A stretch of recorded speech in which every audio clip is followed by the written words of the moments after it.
That's what was the main point of disagreement with Steven Spielberg. When I met Steven Spielberg, he was about halfway through filming Close Encounters, and we had a long discussion about what UFOs could be. And of course, for him, the main point of the movie was entertainment, and it was appropriate for the UFOs to be extraterrestrial visitors.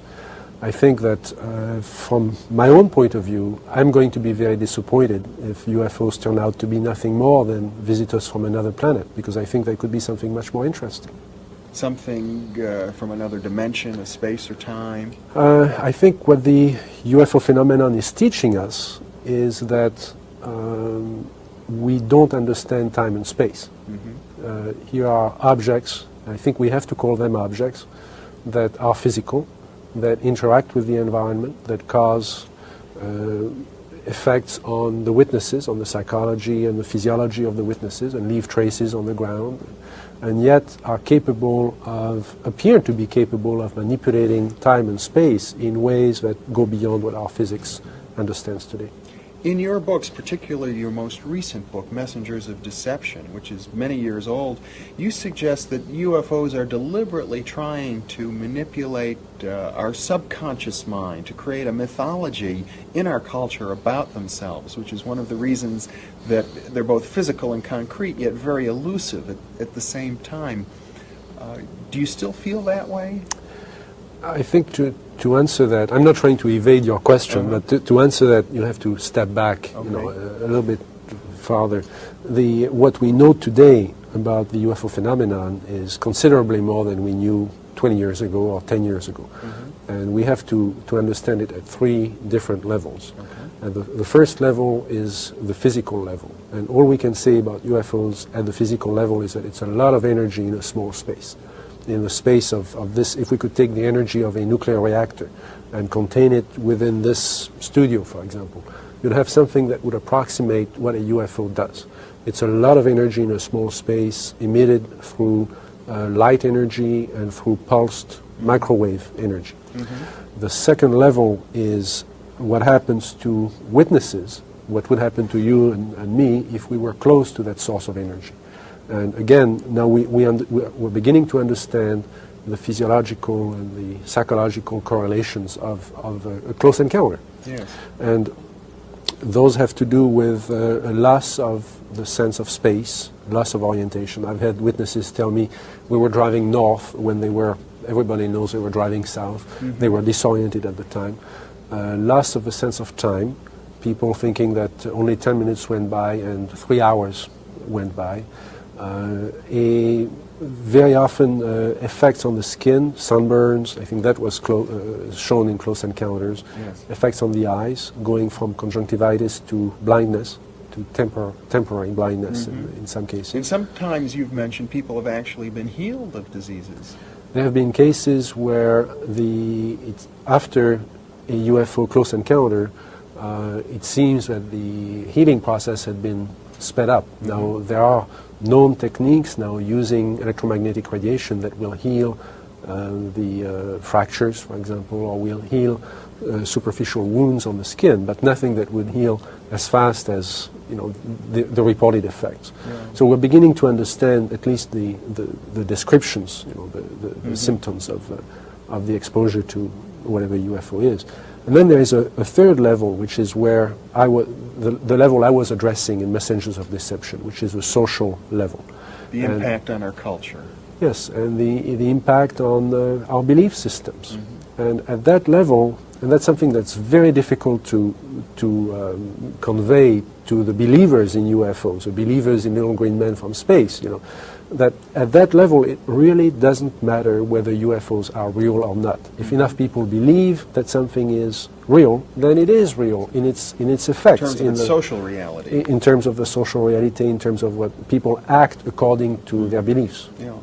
And that opens a question of, really at two levels, could the UFO phenomenon be manipulating us? Could it be a teaching system of some sort? Mm-hmm. Perhaps something that we are creating ourselves, perhaps a series of images that we are projecting. I think Carl Jung came very close to expressing that idea in one of his books. Or could it be manipulated purposely by people who have the technology to simulate UFO sightings. And people say, well, of course not. Who would do a thing like that? Well, I would remind you that during the Watergate investigation, it was discovered that there was a plan originated in the White House to surface a submarine off the coast of Cuba and paint the second coming of Christ over the island of Cuba using holograms. Which is well within our technology today. The idea was that since there is a large Catholic population in Cuba, they would be so upset by this vision that this would saturate the communication channels, the telephone system in Cuba, long enough for an invasion to take place. How interesting. I'd never heard of that. Well, I think that's a classic in psychological warfare, but that kind of manipulation is well understood, and I have personally investigated several apparently genuine UFO cases where there was, in fact, a manipulation. My conclusion, the conclusion of scientists working with me, was that there was, in fact, a manipulation taking place, and that it was not a hoax on the part of the witnesses, but a hoax on the part of somebody much better organized than... So there are possibly all of these levels going on simultaneously. Today, with the current technology, that would be possible.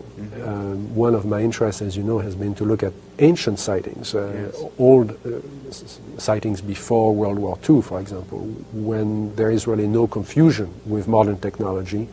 And if people describe, say, in 1925 or in 1825, a disc flying through the air, then it can only have been very, very few phenomena could have produced it. And there have been some well-documented sightings going back to the 19th century, for example. There was, starting in 1896 and going into the spring of 1897, there was a remarkable wave of sightings of airships. Those were described as oval objects flying through the sky with lights on them. And of course, the people in those days could only compare it to dirigibles, could only compare them to airships. And those objects were capable of doing all the things that UFOs do today, including taking off very quickly and making 90-degree turns and landing and occupants coming out of them. And if nothing else, I think this is part of our folklore. This is something that we should be studying as part of our folklore. What have you been doing since the publication of Messengers of Deception? Well, I've been really working in two directions. I think that one of the contributions that I can make is trying to develop or to help develop new methodology to deal with this phenomenon. This is not, we don't know where the phenomenon belongs. We don't know if it should be part of psychology or part of physics or part of meteorology or astronomy.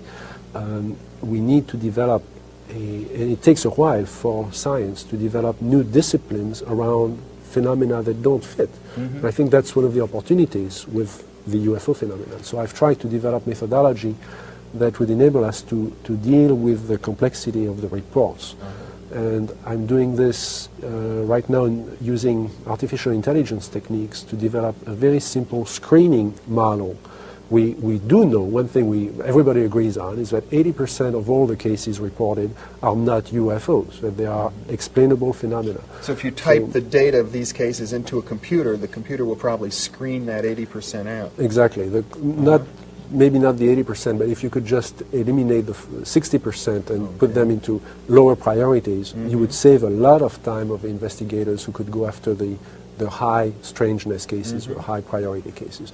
So that's what I've been doing. As a byproduct of that, you get information on the structure of the phenomenon, the structure of the knowledge about the phenomenon that I think is going to give us some insights into how to approach it.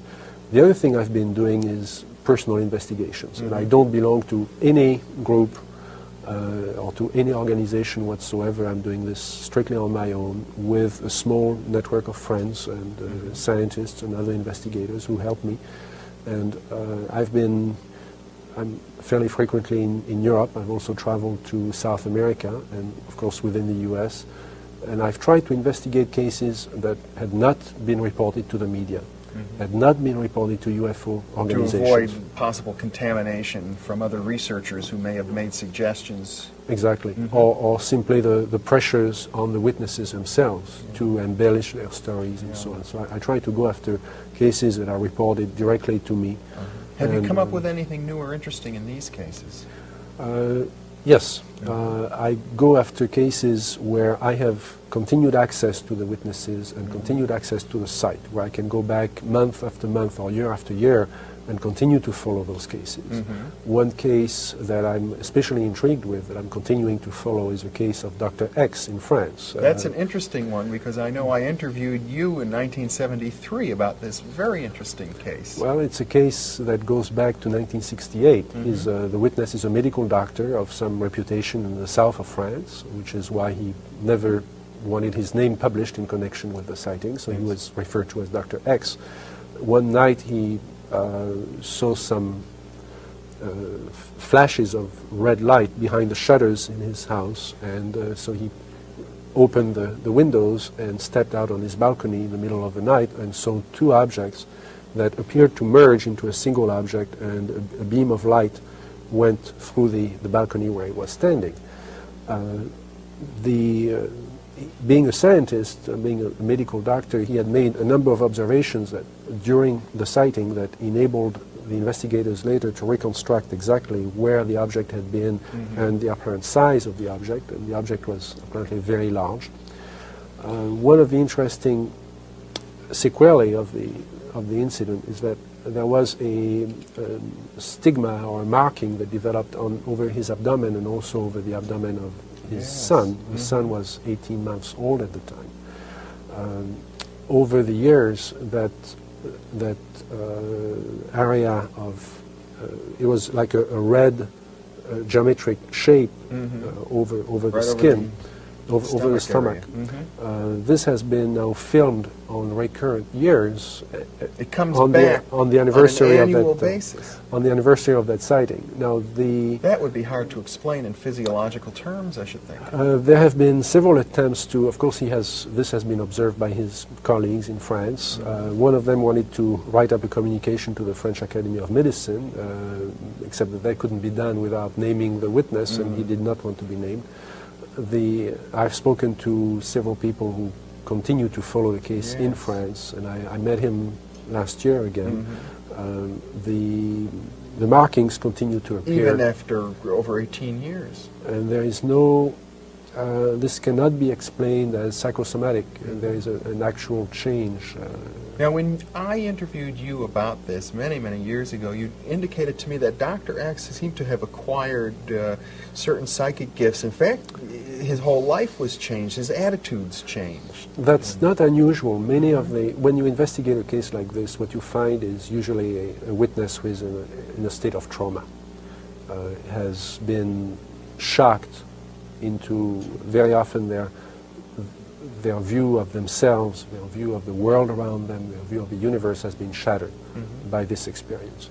Whether they are religious or not religious, whether they are a cop driving on a lonely road, or a PhD or a bank president, I mean, they go through this very shattering experience. And many people react with an awareness of abilities that they didn't know they had before. They will tell you, I don't think the experience itself gave me that ability, but I just became aware that there was more to life than what I thought before. Well, now, having had time to look back, have these changes been well integrated into his life, would you say? It's very difficult to answer that question. I know him, I think, fairly well. He has certainly continued to hold to that belief that there was another dimension to life. He's become almost a mystic in terms of his awareness of life and death and the place of man in the universe. At the same time, he has developed a belief system that is difficult for me to accept, in which he has no critical awareness of the phenomenon anymore. I see. In other words, he's accepted it totally in his life, the way a mystic would accept He's developed a religious attitude. almost a religious attitude, and that's very difficult. I mean, I have to respect that, but it makes it very difficult for a scientist to preserve a distance towards the Except phenomenon. if you look at it maybe as a social phenomenon, as you have in the past. That Yes, this may be you- part of the phenomenon itself. Exactly. You have to shift your point of view to a social point of view. How about the case for physical evidence for UFOs? Is it getting better? This is the one thing that we often hear from NASA and from other skeptics, that there really isn't a shred, as they say, of physical evidence. Well, I brought you a photograph that I recently was in Costa Rica, investigating some cases and talking to investigators there, and I have not done extensive analysis yet on this photograph, but it shows an Perhaps object. we can have our viewers look at that. It shows an object seen over the ocean off the coast of Costa Rica. What is unusual about the photograph is that it was taken by a mapping aircraft with an excellent camera, and it's shown looking down. The camera was obviously pointing down, and the aircraft was flying horizontally at 3,000 meters. Which is rather low. Which is, at that altitude gives very, very good detail on the terrain and on the, and also on the object. Yeah. Now, the one explanation that we tried to pursue was that the object might have been the rotor of a helicopter flying underneath the aircraft. But with Doesn't look like that. It doesn't look like that. But nothing else looks like that either. So that's where we are. I see.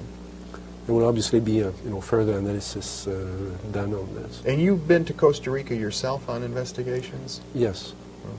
There is in every country, still today, there is active, well, this is a phenomenon that goes through waves. It goes through periods of intense activity, where clearly all over the world things are relatively quiet. But in practically every country, you will find, if you have to look for those reports, but the reports are there, and the phenomenon continues to be manifesting. And France, where you're from, is one of the stronger countries in this area, aren't they? Yes. What is happening, though, is that people are, because of the attitude of the scientific community being very negative on the topic itself, that people are just not reporting what they see anymore. And so we're losing the opportunity to obtain good data about the phenomenon. France may be the exception, because in France, for many years, there has existed an organization called GEPAN, GEPAN, which is a subset of the French equivalent of NASA, the CNES, French Committee for Space Studies, and they have funds and a small staff. This is not by any means a large organization, but they do have a budget to investigate UFO reports, especially those coming through the police and the gendarmerie in France. So the procedure is very well established. GEPAN has contacts with every part of the French government and receives all the sightings that. And I understand in Brazil there was at one time some official acknowledgement of UFOs. There have been, in fact, I was in France last year at a briefing of GEPAN and the staff of CNES on the UFO phenomenon as seen from the United States. And I was there with Professor Hynek, who since has died, unfortunately, and with a medical doctor who is with the U.S. Air Force and has been very interested in cases like the Dr. X case. And we briefed, there was a very two-day exchange of views with the people at GEPAN. There is a considerable amount of data that has been gathered by those organizations. GEPAN had been approached officially by several countries wanting to use Japan as a model to do the same thing in their own Now, countries. There are you several mentioned countries in Latin America. CNAS? CNES. ES? That's the French NASA. I see. They are the people responsible for Ariane, for Ariane Espace, the Ariane rocket. Oh, yes. And they are the people responsible for Spotimage, which is a new satellite for exploration of the Earth. Well, certainly the European space program seems to be making some strides now. Yes. For a while there was a committee in the Soviet Union that was active in UFO research. I don't know what the status, what the current status of that committee is. We're not hearing a lot from the Soviet Union. There is active interest. There is an active, as I understand it, an active exchange of correspondence between the Soviet Union and France on this topic. I thought I heard some years ago an official pronouncement by the Brazilian government that this is an area that should be looked into. Brazil has always been interested in the phenomenon. There are remarkable cases in Brazil.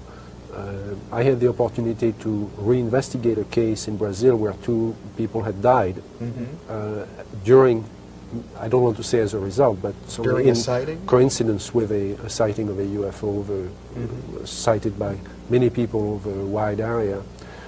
And I had the full cooperation of the police department in Rio, and they have a detective who was detached to continue to study this case and to gather information about that case.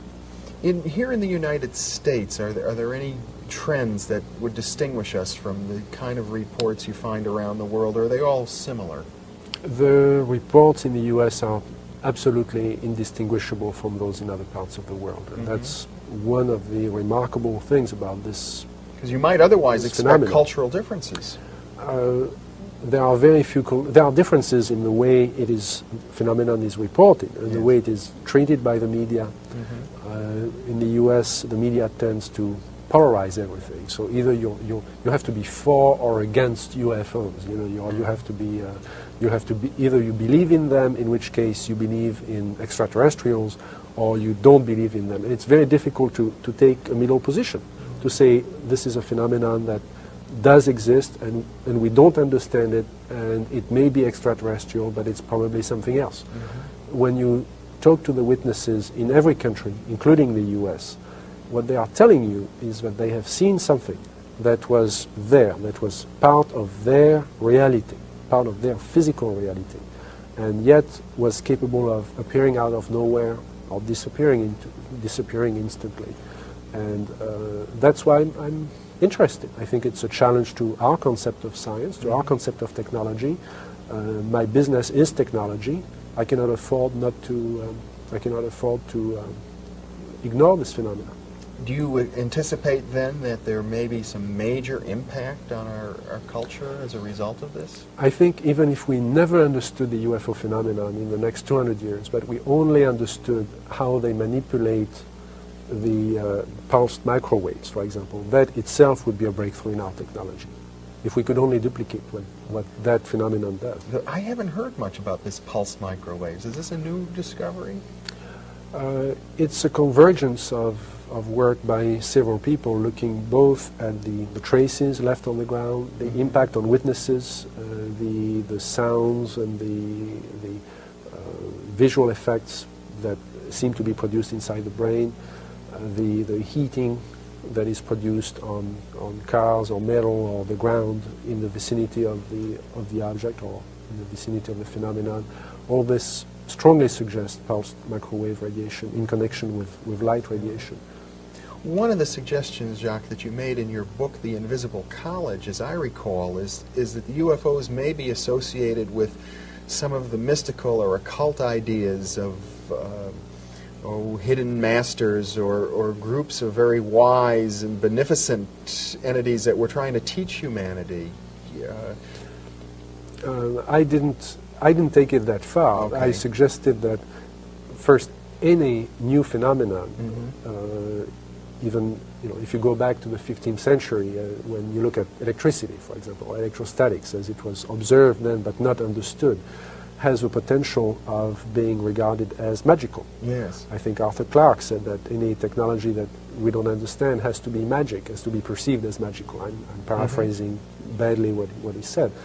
I mean, clearly, here is a phenomenon that is very complex and is showing abilities that we cannot duplicate with our current technology. So it immediately calls to mind magic, and occultism. Yes. If it also contains something that electrostatics and electromagnetism doesn't contain, the potential of being intelligent. If it is intelligent, then we may not be able to study it with science alone. I mean, science is a way of gaining knowledge based on phenomena that are not manipulated by an intelligence.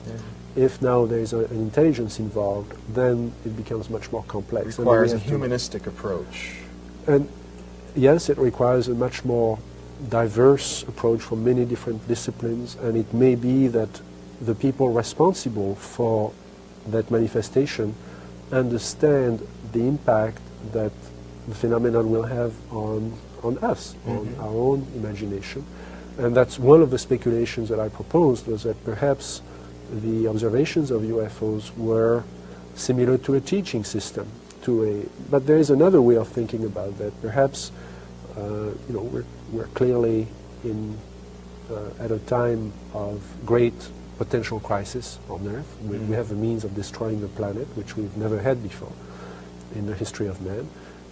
It may be that there is a collective unconscious. If you that the follow UFOs Jungian, are ourselves, perhaps, or that we are creating the visions we need to survive in order to transcend this crisis we have, and that there are no UFOs in a manufactured sense. Well, Jacques, we're out of time now, but it's really been a pleasure, and this is an interesting note to end on. There's so much that could be said about this topic. Thank you very much for being with us. Well, thank you for giving me the opportunity to pursue this subject with you.